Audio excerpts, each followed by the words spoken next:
Go ahead. Okay, great. Thanks, Aishwarya. And just a quick question. Can I also have the CCEUs? Yes, of course. I just thought I would clarify that. And thank you everyone for being here. And I hope all of you are being safe and being well as well. I know these are a little trying times, but it's great to have some learning that's going on, isn't it? And with that, Aishwarya said that, I don't really know much about large scale interactive process. So I'm just a quick question, maybe you could type it into the chat box. How many of you are aware of a large scale interactive process?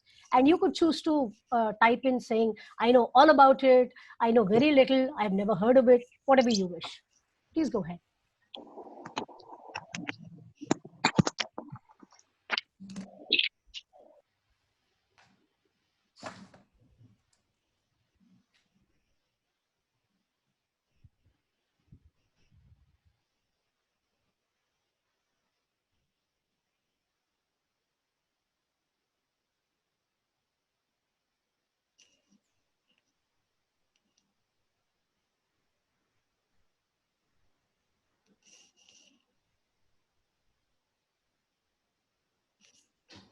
So what does it seem like, Aishwarya? Looks like some people say heard of it.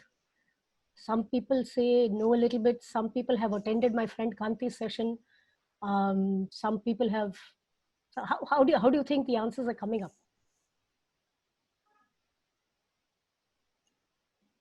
I can see it's a mixed response, wherein people are saying some fundamental idea, some basic idea, some have absolutely no clue, including myself. Okay, and some are saying I would like to learn. So majority of the people really do not know too much in detail, I would say. Great. Okay. Thank you very much for sharing that with me. And I'm also curious to know how many of you know about systems thinking. And if you could again type that into the chat box, please. Sorry, can you come again, please? How many of you know about systems thinking?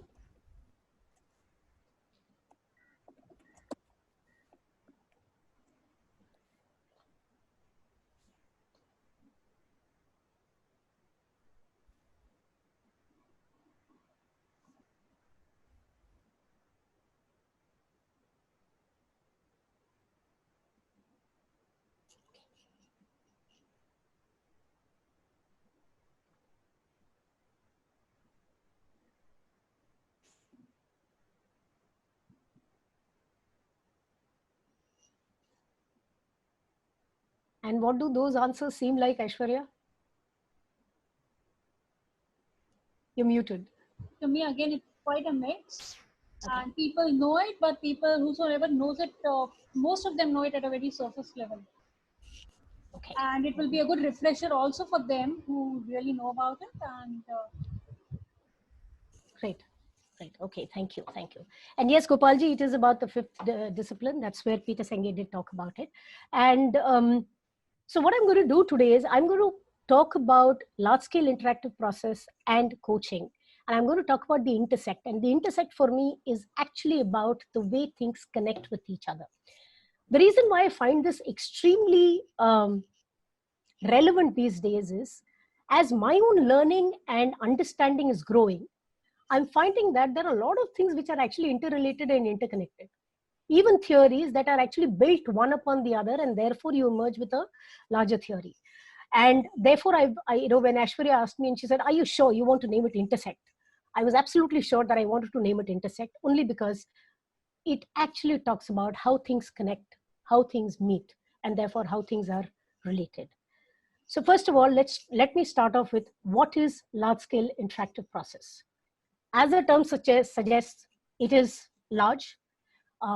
It's a process of facilitation with large groups. I've done it for about people ranging from about 35 to about 1,500 as well. It is a process of facilitation which is used to bring in system-wide change. And when you are working with system-wide change, it needs to be accelerated and it needs to be sustained. Otherwise, change doesn't stick, right? So you have to make sure that it's sustained. So therefore, you need to bring in the entire system which is relevant for that change in order to ensure that it happens all at once. So it's accelerated rather than happening in parts. And it gets sustained because the entire system who's relevant to it is there, and they actually commit and own up to it, and therefore it is sustainable. So when we're talking about systems, obviously it seems that the LSIP is actually rooted in systems thinking, right? So let me quickly therefore share with you what is systems thinking. And in fact, let me share with you, how does a system actually work? I don't know if all of you are aware of that. So let me just share with you, how does a system actually work? I'm going to share with you this video, and it's great learning in terms of actually how systems work. And I hope I have my sound enabled, Aishwarya, so you will let me know.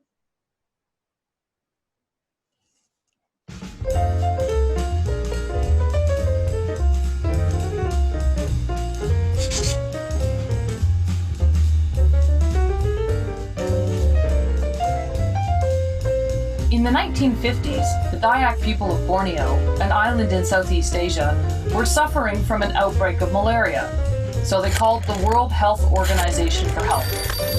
The World Health Organization had a ready-made solution, which was to spray copious amounts of DDT around the island. With the application of DDT, the mosquitoes that carried the malaria were knocked down, and so was the malaria. There were some interesting side effects, though.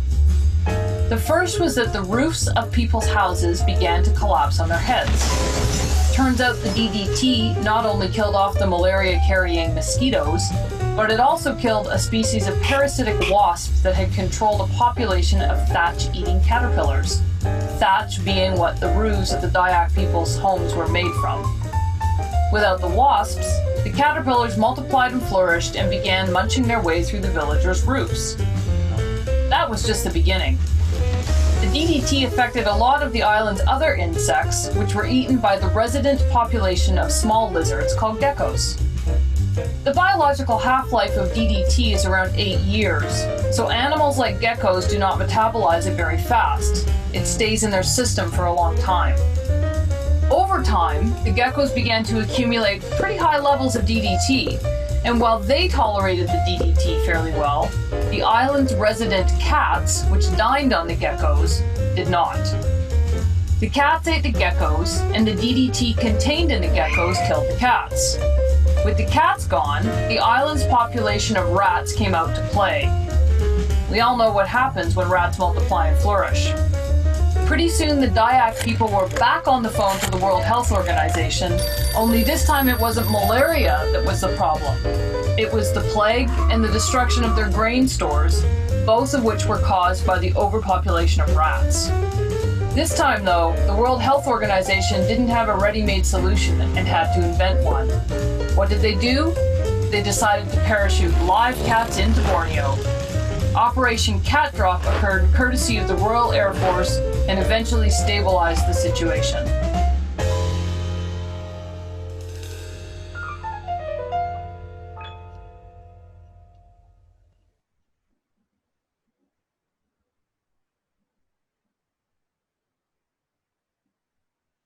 And I think one of the most... If you enjoyed this video, I think one of the most important learnings from this is when you're taking certain actions, you have to actually think about what could be the consequences those actions could happen. And therefore, what you do require is working with a system, particularly when you're working in the large-scale interactive process, when you're bringing the entire system together, it's important to understand and use an approach which is based in systems thinking. So let's hear from Peter Senge, and this may be a refresher for quite a few of you, just a short clip on understanding what exactly is systems thinking.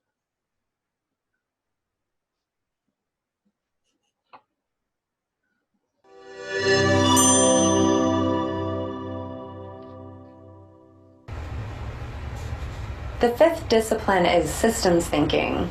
What is systems thinking? Well, you can start off with what we were just saying, the ability. Oops. Sorry, did I? to see the consequences of my own actions. You could also look at it from slightly different angles and say, to see the connections in any situation, and to understand better how things unfold over time. Because again, we're reacting to an immediate situation. That's always the truth. Something happens and we react. We don't see how that situation may in fact have been influenced by things we did or contributed to doing in the past. So to see more clearly how things unfold over time and to see the web of interconnectedness within which we always live and act is really the technical definition of systems thinking.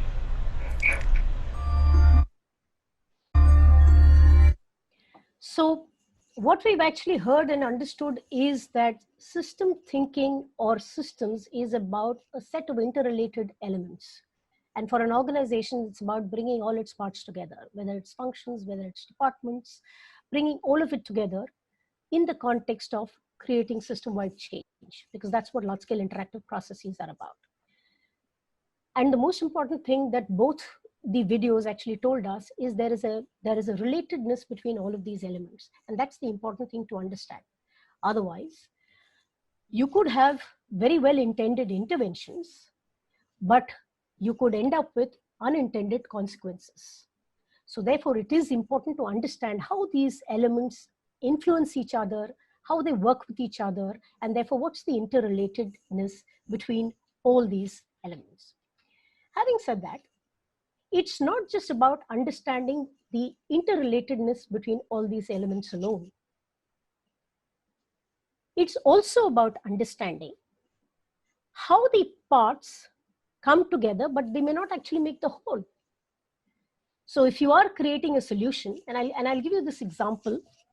I was working with this large manufacturing organization of a large company, and they were very well known for bringing in self-managed teams concept to the shop floor.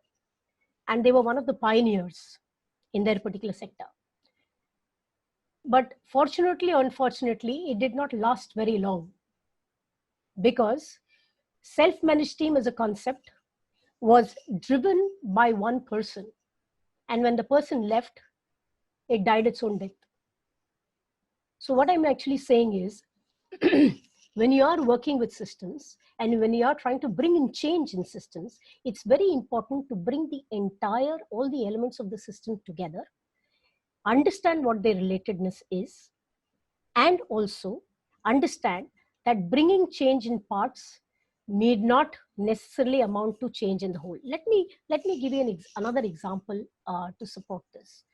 This is about Russell Ackoff, and in 1971, Russell Ackoff spoke about the New York Times experiment.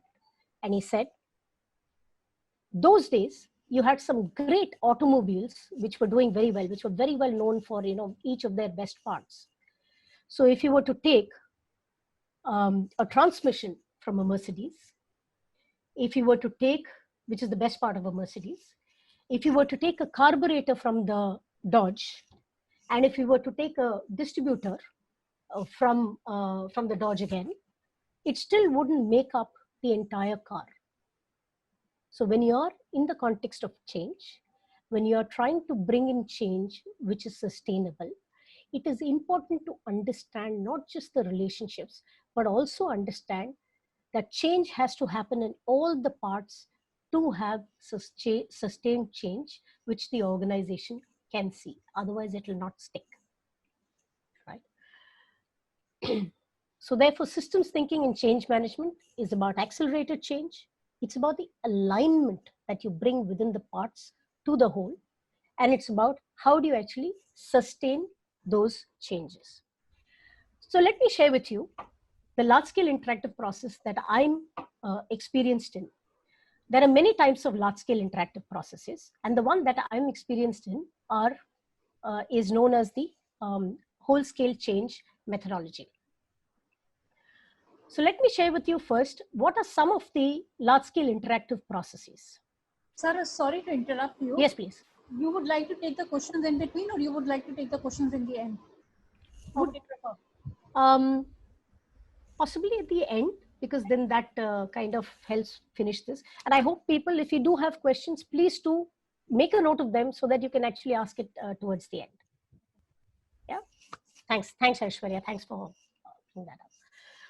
So there are various large-scale interactive processes, and I'd like to share with you some of them. And somebody had also written that they're very familiar with the open space technology.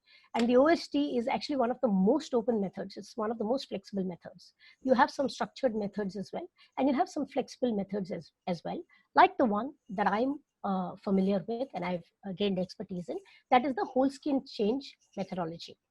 The whole-scale change methodology was actually called the real-time strategic change. All seem to be four-letter words. Real-time strategic change, RTSC as it was called earlier. And all the LSIPs are actually rooted in systems thinking principles.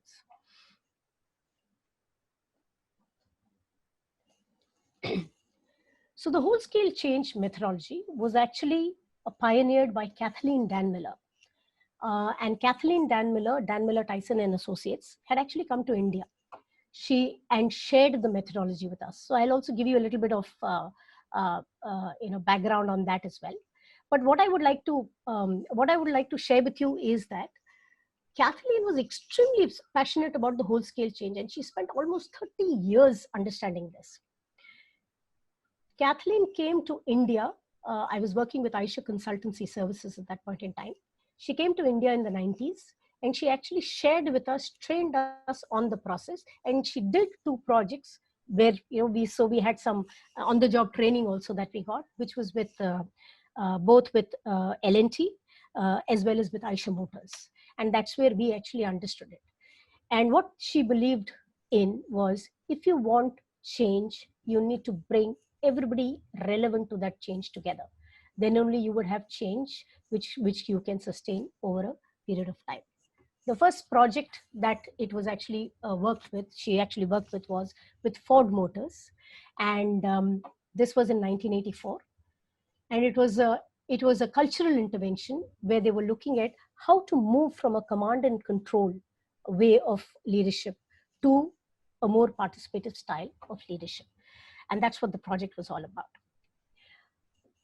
So the whole system change is a collaborative process of co-creating the change, where you create alignment, and it is sustained, and it's sustainable because it is co-created by the people. You have the ownership and commitment to it. Having said that, let me also share with you what is the model of change that is used by Kathy. And this was actually polished by Kathy. This model of change was actually pioneered by Beckhard. And this is known as the DVF model for change, where it says that if there is dissatisfaction with the status quo, the product of that into the vision, that is the preferred future, and the first action steps, if the product of these 3 is greater than 0, then you will have change, because it will be greater than the resistance that is there in the system.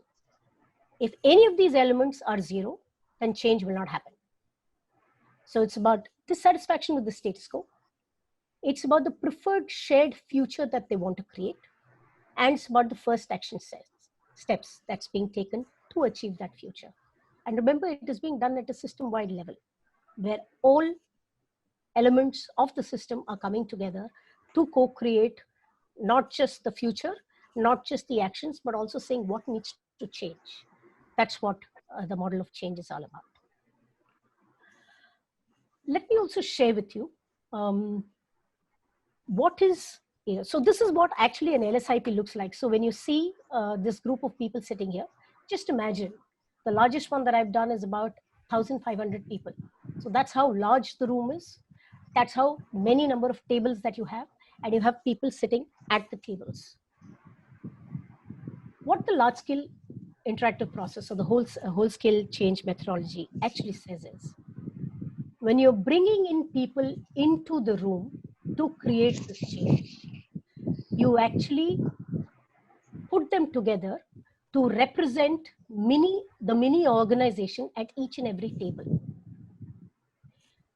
which is called a microcosm.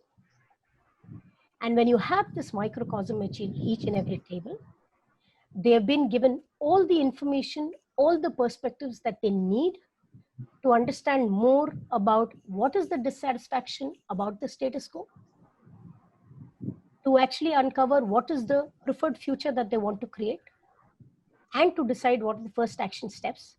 That's when you have one brain, one heart, where people actually are together, understanding what they need to know, which rests in parts of the organization. So it's about the collective wisdom. And it's also about understanding what is it that they're extremely upset with about today, what is not working for them today. And as a system, they look at those feelings that they want to overcome, and they look at the yearnings that they have for the preferred future and create action steps for that. Right?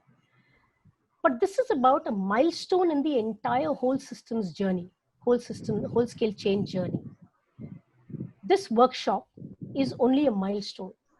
The work actually starts much before that, where we as consultants and facilitators, who are not experts of the industry, the business, nor the organization, but who understand the process, work with a team which is called the design team, and work with the leadership team, and work with the logistics team. So the design team is again a microcosm or a mini organization. And let me explain to you what this microcosm is all about. The microcosm is about having all the levels, all the functions, any other slice that you can make of the organization, all of them represented in that group. So that if you find any pocket of wisdom which is resting in any of these places, you can actually bring them to the fore because of the dialogues that you're actually creating. And that is what the microcosm, the power of the microcosm is all about. So it's about creating this microcosm, whom the consultant and the facilitator work with, who actually design the entire process based on the change model. So the design of the process happens by this team. The consultant and facilitators manage the process. And they're also asking them questions like, why do you think this would work for the organization? Why do you think this is important to include in the section where you want them to understand what's the dissatisfaction with the status quo? Who are the right kind of people that you need to have to get these perspectives from?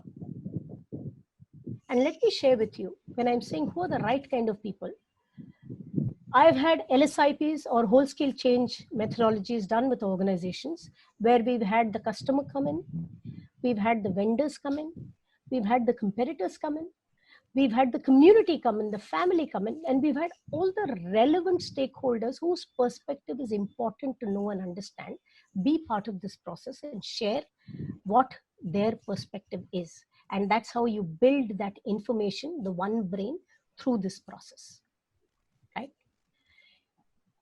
And while you're working with this design team to actually design the milestone event, you're also working with the leadership team.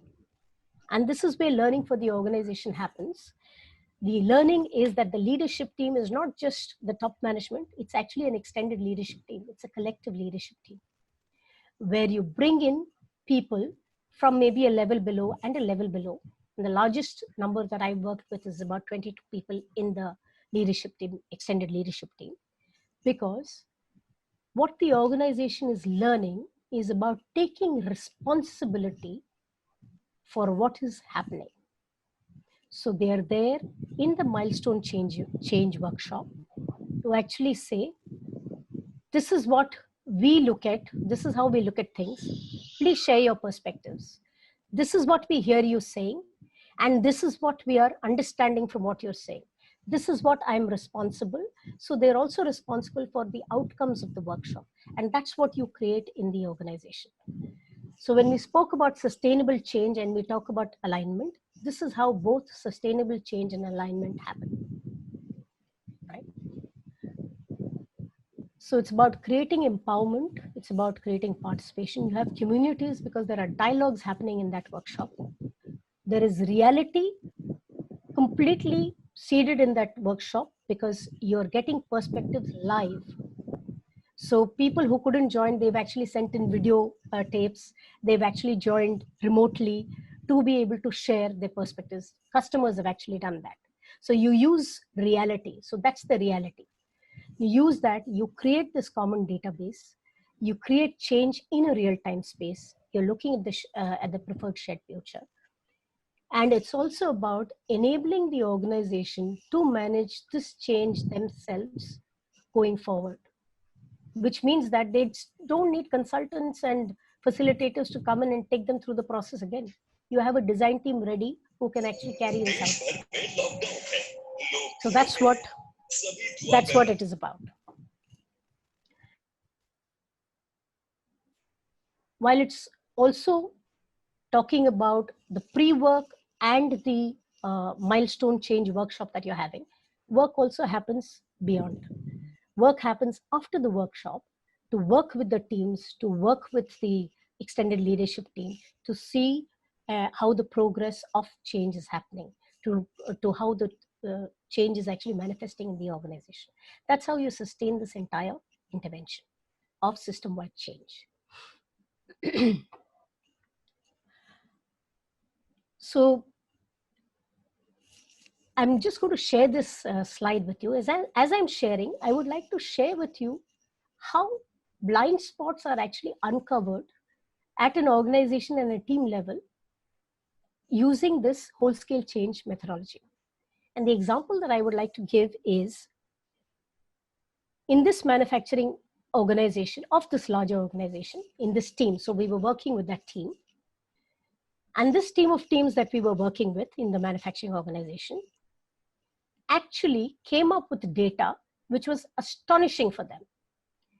And what was astonishing about that data was they had almost in, I think, a span of 2 to 3 years, 64 interventions which were going on, initiatives which were currently ongoing in the organization. They were the ones who actually sustained. The number of initiatives that they've launched within a span of 2 to 3 years was more than 100. So the blind spot for this organization was, while the organization may be very highly adaptable to initiatives, and they take to it like a fish takes to water, but they're also not looking at whether there is an alignment in these initiatives. Every problem doesn't require an initiative. So those were the kind of blind spots that came up. So I've used it for cultural intervention, for actually strategic planning, for visioning values, for looking at creating an integrated operational excellence model, and so on. So I've used it at various parts and various ways. So this is all about LSIP. This is all about the whole scale change methodology, which is a form of large scale interactive process. Now I'm going to share with you about coaching and how they intersect. One of the obvious intersects of, or the relatedness, or the what is similar about them is that both the processes are collaborative and co-created. You work with your client in both cases. You collaborate with your client. You co-create the solutions. You co-create the actions. The belief is the client or the system is the expert, or the microcosm is the expert, right? Which tells you what will work in this organization and will not. It is about listening to all the voices that are coming up. We've had places where people have come up and said, this will not work in this organization at all. And with that kind of passion that people have said it. And rather than swooshing the person down, you've actually said, okay, please let us know what makes you think that this will not work in this organization. What's coming in the way? So listening non-judgmentally, because each person's truth is truth. Creating those actions and co-creating the shared preferred future for the system. And there is immense learning in terms of listening, in terms of co-creating, in terms of collaborating together, all these learnings that are taking place, and actually looking at a new style of leadership for the organization. Having said that, the other thing that's also happening in the landscape of coaching is there's been a lot of developments. There's been a lot of talk about systemic coaching. And systemic coaching, as the word seems to suggest, is rooted in systems, right? And therefore, I started doing a little bit more research and understanding about what is systemic coaching all about. In all the research that I've done and the conversations that I've had and the course that I've also enrolled in, what I realized is this definition up here is the most simple definition of systemic coaching. And this is by Dr. Paul Lawrence in his article in 2019. And what Dr. Paul Lawrence says is two things. It's no longer about the coach and the coachee who are sitting in that space. It's about the relationship that exists beyond that. It's about the relationship that exists beyond the teams that you're coaching at this point in time. So what he's actually saying is it's about the interrelationships that the client or the team has with the larger system. That is what is the focus of the coaching. It's no longer about just individual growth. That doesn't mean executive coaching will not continue. But what it is saying is that the shift that's happening is more towards systemic coaching, systemic team coaching in particular. So team coaching earlier used to talk about performance and the relationships within the team. So the task and the relationship. Now it's gone beyond those boundaries. So let's understand a little bit from Dr. Peter Hawkins as to what systemic team coaching is all about.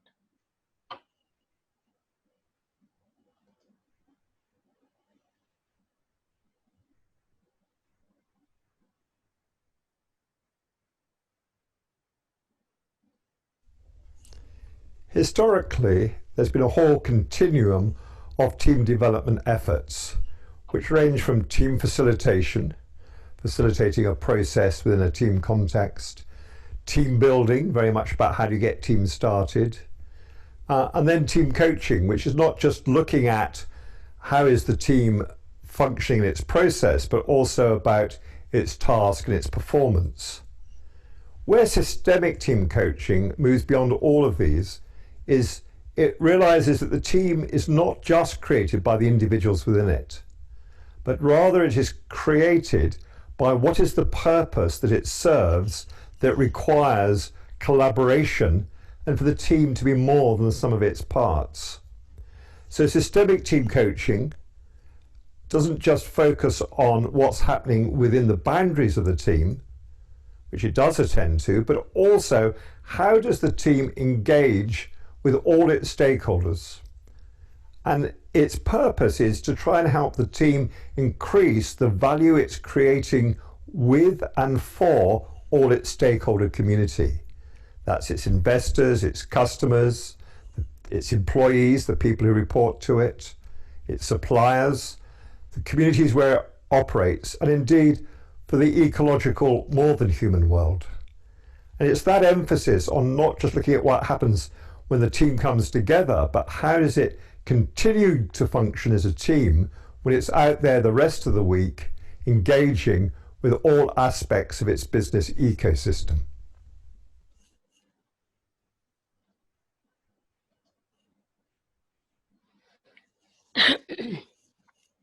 So the sum and substance of what Dr. Peter Hawkins says is it's about not just working within a team. It's about involving the stakeholders, which are not just inside the system, but also outside of the organization as a system. It's about the process and the performance, and it's also about the relationships. And it's about the value and the service which the stakeholder perceives, and that's what the team is here to deliver. In fact, it talks about a lot about alignment of the team with the organizational purposes. Imagine a team which is working to deliver value to all its stakeholders, internal and external. How highly aligned it would be. just think about the kind of culture that it would be creating. So it's actually creating a culture of collaboration. And systemic team coaching is about coaching these interfaces and these interrelationships.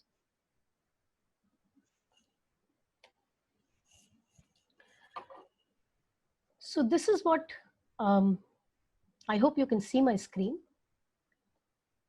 Okay. So where do all these connect? So what are really the similarities or the intersection points of coaching, systemic team coaching, and whole-scale change? It definitely talks about involving stakeholders. And the purpose of involving stakeholders in whole-scale change is about creating the common database so that everybody knows what are the expectations, everybody understands it. There is no hand-me-downs that happen here. There is no loss of understanding or information. It's about alignment. And I think this is the most important thing. It's about collective leadership. So when a team starts looking at how the team is collaborating or interfacing with all its stakeholders, it's not just the job of the person at the top. It's the job of the entire team. And that's where collective leadership comes. It is also pretty similar with what we see in the whole-scale change methodology as well. It's about actions. It's about learning. It's about listening. And it is about being client-led. So these are all the things which are similar. I mean, it didn't take rocket science really to understand all of this, right? We've just spoken about whole-scale change and we've seen this. So let's look at what are some of the differences or what are some of the departures as I see. And I actually see them as opportunities. So the departures that I see are, while whole-scale change works with groups, systemic team coaching works with the groups, with the teams, with the team of teams, as well as with the individuals. So I think that's one of the main differences. The second difference is whole-scale change uses real data. And that real data is actually collected either by the design team and presented in the main change workshop, or it is collected by having the stakeholder there and talking about it. So it talks about real data. In systemic team coaching, there are a lot of psychometrics, there are a lot of exercises, there are a lot of simulations that are used. Some of them collected by the coach, some of them collected by the team itself. So it's a mix between exercise, simulation, and with real data. Whereas in whole-scale change, there is absolutely no simulation. It's also, and the other point which is starkly different is that in whole-scale change, you use the microcosm and the power of the microcosm. The microcosm is like a sample which is representative of the entire population. So it's about using that microcosm to create the real data, to design the entire process, which also therefore makes it scalable. Whereas here, it's, and I don't know, maybe Ashwarya, you can help me out there. What is the team size? I'm sure there must be one prescribed by ICF. Last, when I heard of it, it was about 15 if you're doing group coaching. So I don't know if there's an ICF recommended, and I don't know the size of team that can be coached. But there is a limit as per ICF that I know. Whereas whole-scale change works on change agenda and systemic team coaching works on the value and the performance. I'm just going to run through the remaining three because I think what's really important here is the last point, is the point about reflections. And that is connected with the apex perspective. Beyond the milestone change workshop that happens when the change process is continued and the consultant and facilitator continues to work with the team, you work with the extended collective leadership team. You don't work with the individual teams unless required. So it's on a case-to-case basis, one. Two, you're also not working with the individual. You always have a collective perspective. So therefore, what happens when you're looking at reflections, it's about reflecting on some actions that we said we will take. Are they giving us the results or not? Are they aligning to the outside, to the larger goal, agenda of the change? Whereas here in systemic team coaching, the reflections are also as a team and as an individual. So which makes the learning far more greater. I think that's really the departure that I see today. But having said that, I think these two processes are extremely complementary in nature. What all emerging data and research and coaching is saying is that team coaching or systemic team coaching is going to become an important area and a more sought after area than executive coaching. That's where it is headed, is what all the research says. And what I do find is, in fact, I've made the journey the other way around. I've actually been a change management consultant and facilitator, and then have moved into coaching. So the process of working with the system, the process of working with the whole is something that I do understand already. And therefore I see that these two processes are very highly complementary in nature. If systemic coaching can borrow the process of design and facilitation from whole-scale change methodology, and if whole-scale change methodology can actually borrow from systemic team coaching as to how do you actually work with supporting the agenda, the change agenda, how do you work on those relationships, it'll make change stick, it'll make change sustainable. And in fact, Dr. Peter Hawkins in his book, which talks about systemic coaching, delivering value beyond the individual, he actually says, for systemic team coaching, you would require the skills of a facilitator, a consultant, as well as a coach to be able to coach, systemically coach teams in organizations or team of teams in organizations. So that is where I end my presentation. And now for questions. So thank you so much, Saras. It was wonderful. For me, it was an introduction to the topic, I can say. Like I had not much clue about large-scale interactive process, so that was nice. There was a question there. What is the difference between design thinking and systemic coaching? I'm not an expert on design thinking, so I will not even try to answer you there. But what I will tell you is my understanding about systemic coaching. In fact, it's more from systemic coaching to systemic team coaching. Although you can systemically coach individuals and you can systemically coach teams and team of teams as well. My understanding of systemic coaching is about looking at the entire system and bringing its perspective into the coaching. So it's no longer about between the coach and the coachee, understanding what is it that you would like to change, my client, understanding what is it that your sponsor or the HR is saying that needs to change. It's about looking at from the entire system's perspective, bringing them, instead of just taking one or two perspective, it's about taking the collective perspective. So Nilüfer also had a question there. Yes. How does the company get its competitors to participate in the conversations? So it's not easy all the time, Nilüfer. It really talks a lot about the organizations which can actually do this. And I've had organizations which have actually brought in competitors who can talk about this, right? So it really varies from organization to organization, one. What it depends on is who is the most relevant stakeholder that you need to listen from. And if a competitor is important, I've also had organizations which have sent in a questionnaire or queries and say, can we share this perspective? So on particular areas, and they've actually brought in that perspective within the workshops. I hope that answers your question. Thanks, Saras. Sunil, you have a question. Can you unmute yourself and ask the question? Yeah.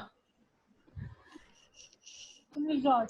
Okay, yes, my question is there a skeletal structure? So last time when I did this and I got a handover from someone, he gave me a set of questions which I was asking to a large team.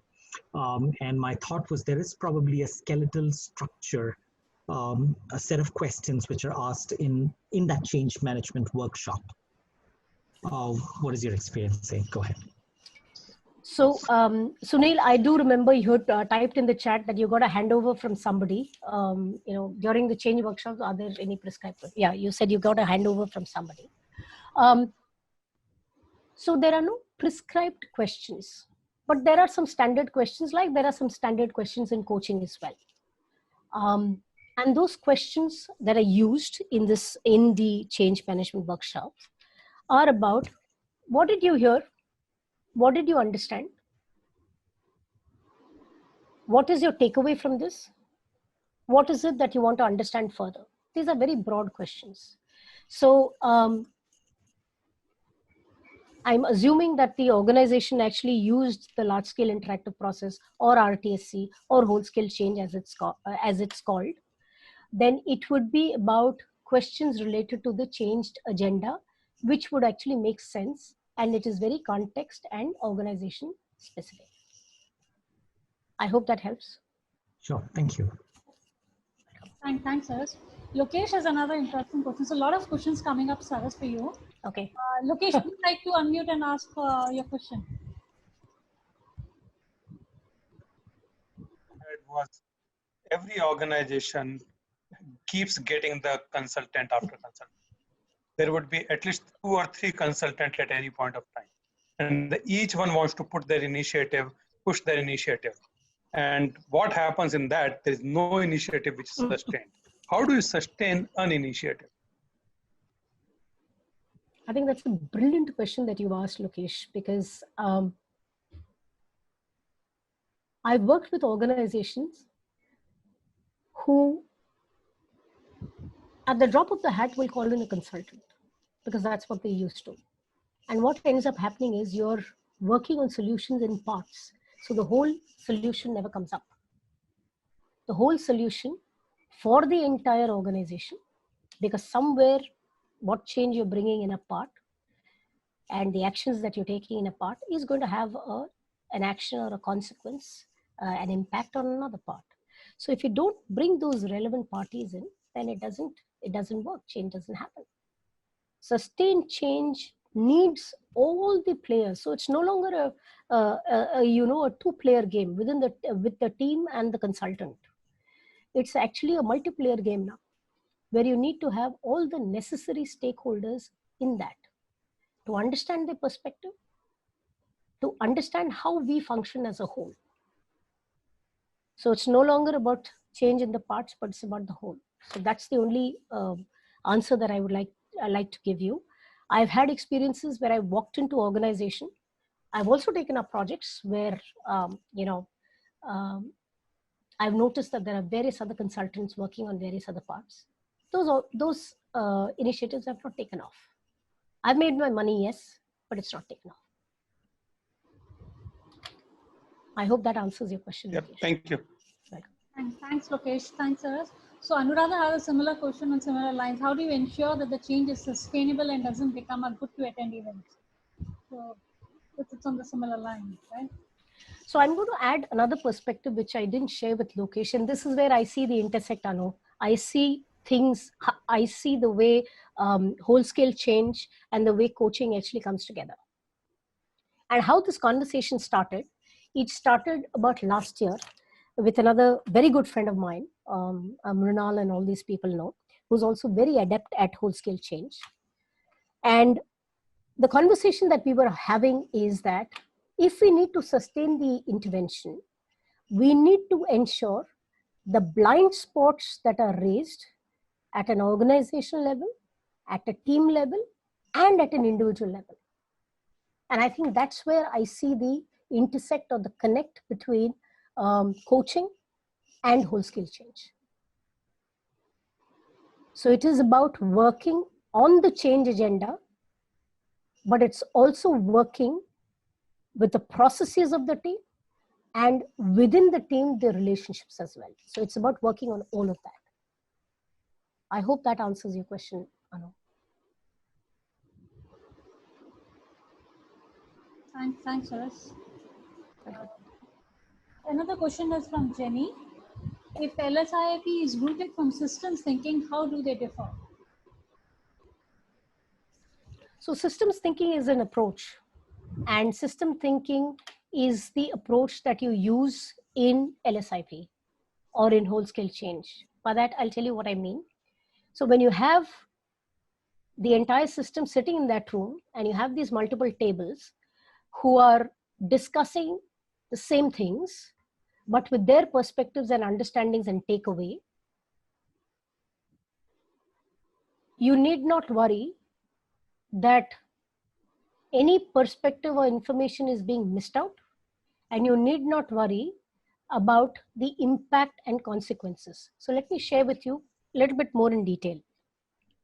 This example is for a manufacturing organization who wanted to bring in and implement strategic planning. So they actually put the blueprint out there.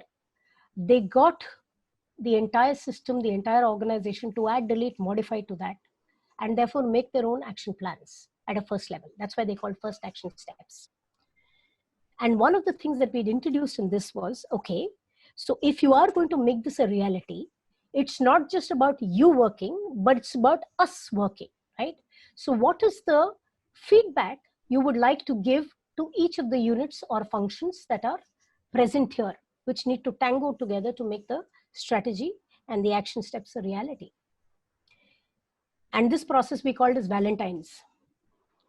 And when we were doing this Valentine process, the process was people would come up and share, these are the Valentines that I've got, and this is my commitment as to what I'm going to work on. So that's what people come up there and do. So the R&D head of this organization came back and said, people really love me in this organization because I've received the maximum number of Valentines. I've not had the time to actually look through all that feedback. But I will tell you, within 2 weeks of this workshop that we are attending today, I would have responded point by point, and that is my commitment to the entire organization. So I hope that helps, Jenny. It's about looking at that systems thinking. It's about looking at how all the parts work together, and it's about bringing their perspectives into it. Thank you. Thank you, Saras. I've got a follow-up question, though. I hope you don't mind. Sure. Change is painful, whether at a very small scale, minuscule, and more so at the very extravagant scale. And then we're talking about organizational change and all that, right? Now, I saw in one of the slides, one mind, one heart, right? One mind, that's good, very scientific. But what is more challenging to manage is the heart of people, of teams. How do you achieve one heart? Because most of the time our reactions to change is, oh my goodness, the pain of the new versus the pleasure of the old. How do I change my routine into getting up on the first alarm versus losing it countless times? And that is painful for me personally, right? And that is a small change for some people. So how do you manage the pain, the painful reactions? And they could go with, resistance, denial, and then explore, and then they backslide a little bit. The variable of emotion as you go through stages. That's the challenge for me as a consultant or as a partner for organizations. They seem to be getting it. But then here comes another initiative and it's painful. So Jenny, what I'm hearing you say is that while there are feelings around a particular initiative, this next initiative is also announced. So how do you actually manage yourself through this, through the feelings that you're going through with the change? So how this is really different is that's why it's called whole scale change, or it's called large scale interactive process. And large scale interactive process, the Kathy Danmiller way, is now known as whole scale change. And they talk about bringing the entire team into the fray and let the team talk about what is the change. So the commitment goes up. They realize that it is something that I acknowledge and I have committed to do. Yes, it is painful. That's one part of it. The second part of it is change is never easy. And that's where I see how coaching links with whole scale change. It's about also enabling people to work with their emotions so that they can adapt to the change. And that's where I saw the departure. And if we can complement these two, and we can work with individuals as well, and we can teach the team leaders and the team coaches to actually do this for their team, that's how they would be able to work with their emotions through the change. I hope, Jenny, I've answered your question. Thank you, Saras. Yes, you did. Thank you. So we'll just take one or two questions more because we are on time now. So there's a question from Venkatagiri Ranganathan, that is, who determines the organization needs LSIP or systemic coaching, and when should an organization plan for this? Fantastic. So I'll tell you more about whole scale change. So who determines? So typically the call comes from, if it's large enough, it will come from someone pretty senior up. So recently, the most recent change initiative that I did the end of last year was a very senior person in the manufacturing organization of this company who called. But it doesn't stop there. You don't take their word for granted. You actually probe, you actually understand. And in fact, the change initiative has an objective, which after working with the design team, or which is the representative microcosm, that's when the agenda or the objective of the change is actually finalized. And it is taken back to the leadership to say, hey, you said A, but it looks like it's A plus B, and this is what it is. Or it looks like A minus delta A, and that's what they take it back. So this conversation actually happens between these two groups, where they understand each other's perspectives, and then they start designing the entire workshop. Right? So, so this was about whole scale change, and about systemic coaching, systemic team coaching in particular. It's about having a multi-party contract. So it's no longer a contract which is between the coach and the client, or between coach-client with input from the sponsors, the HR, and so on. But it's actually having a multi-party contract. So there is a process in systemic team coaching which is called multi-party contracting, which needs to be learned. And that is how they set the agenda for the change. I hope, Ranganathan, I have been able to answer your question. Yeah, thanks a lot. That was useful. Welcome. Thanks, Saras. So there are a couple of questions. What I would request you, if you could just send us offline, and maybe I will take it offline with Saras and respond it back to you. Sure. So there are 2-3 more questions, but then we'll take it offline because the time is up. So thank you so much, Saras, for giving us insights today. For me, it was like, scratching the surface. And if anybody else is interested, also can go much deeper and delve into it further. I have posted the link for earning the CCUs. Once again, I'm posting in the chat box, so you can actually click on the link and submit the form within 24 hours, and we shall send it to you. All right. So thank you all for coming in and joining in, and I hope this was a time well spent. So thank you very much. Thank you all. Thank you. Thank you so much. Thank you, Saras. It was wonderful. Thank you. Thanks, Mrinal. Bye-bye. Bye-bye. Bye. Thank you, Saras. Thanks, Saras. Thank you. It was wonderful. Thank you very much. Bye-bye. Thank you, Anilji. Thank you, Saras. Appreciate Thank you, it. Thank you. Thanks you a so lot, much. Saras. Thanks a lot. Dev, Thank you. thank you so much. Thank you.